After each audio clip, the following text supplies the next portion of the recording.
Call it? Coen. Yes. For a whole lot. Just call. What's the most you ever lost on a coin toss? Sir, come out here about 4 years ago. You married into it. Every character in No Country for Old Men is lying to themselves. They believe they're the exception. Anton Chigurh isn't. And that's why we call him insane. Calling him a psychopath is comforting. If he's crazy, his violence doesn't have to make sense. We don't have to look at it too closely. But what if he isn't crazy? What if he's the only character in the movie who sees the world exactly as it is?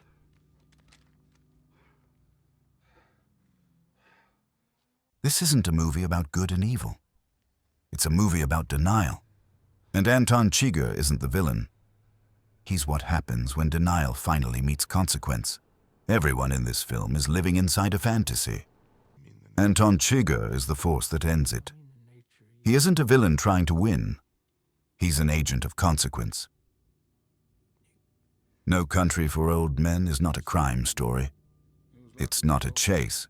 It's not even really a thriller.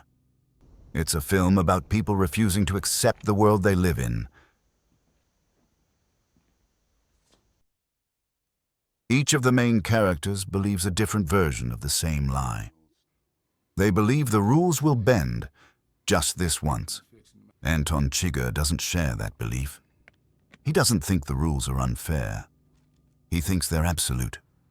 He isn't chasing anyone. He's enforcing something. No Country for Old Men is a film about denial. Everyone is living inside a fantasy. Llewellyn thinks he can steal from fate and retire. Wells thinks he can negotiate. The sheriff thinks the world used to make sense. Anton Chigurh is the force that ends those stories. He isn't a villain trying to win. He's an agent of consequence. And the first person to test that idea is Llewellyn Moss. Llewellyn Moss isn't naive. He knows the world is dangerous. His delusion is subtler. He believes the rules become flexible if you're smart enough. This is optimism bias, the belief that intelligence beats probability. This is the moment the movie traps him. Not when he takes the money, but when he convinces himself he deserves it. Llewellyn doesn't see the money as a mistake. He sees it as a problem to solve. Psychologists call this optimism bias, the belief that bad outcomes happen to other people, not to us. Llewellyn thinks he's the exception. Anton never chases him. He walks, because from the moment the money is taken, the outcome is already decided. Hope is Llewellyn's fuel. Certainty is Chigurh's weapon. Llewellyn has hope. Anton has certainty. Hope feels good, but it's also what keeps Llewellyn running. Instead of accepting what's already happening, Anton isn't hunting Llewellyn. He's enforcing a consequence. Llewellyn believed he could outrun reality. The next man believes he can negotiate with it. Carson Wells doesn't believe in hope. He believes in intelligence. Where Llewellyn thought he could outrun the consequences, Wells thinks he can talk his way out of them.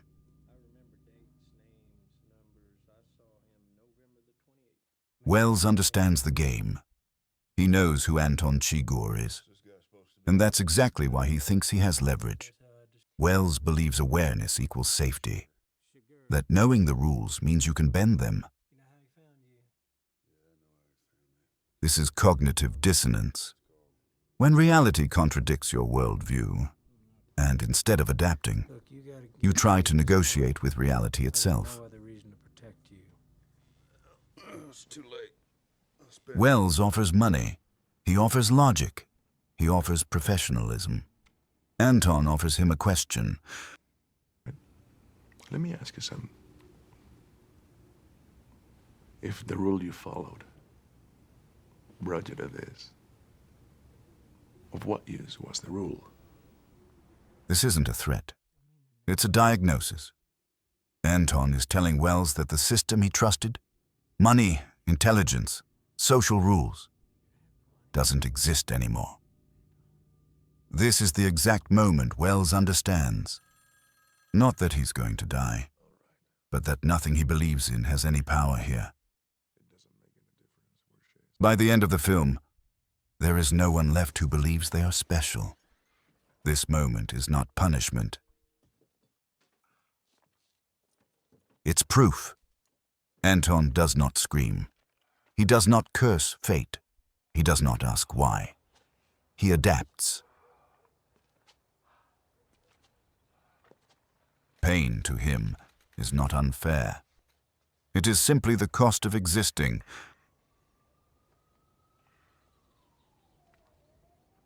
Understanding Chigurh doesn't mean agreeing with him. It means seeing what happens when truth has no empathy. You still got your damn shirt. And even what it was for. Well, maybe. Carla Jean is the only character who refuses the game. She doesn't bargain.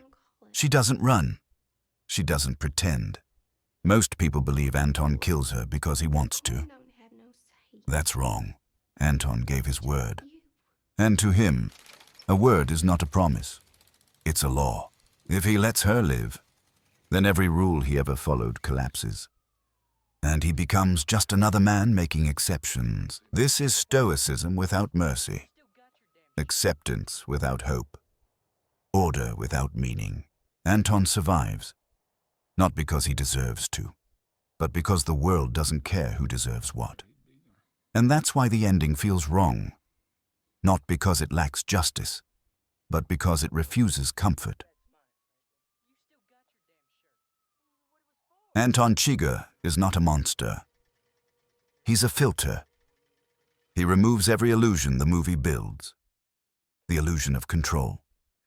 The illusion of intelligence. The illusion of fairness. And the reason he feels so disturbing is because he doesn't just punish the characters. He punishes the audience. He refuses to give us a chase. He refuses to give us a hero. He refuses to give us a lesson that feels good. He forces us to sit with something we avoid in real life. That choices don't become meaningful when we explain them. They become meaningful when we accept them. Anton Chigurh doesn't feel real because he exists. He feels real because he doesn't care if we're watching. If this changed how you see the film, this channel is about noticing what most stories hide. Watch closer. Do you see me?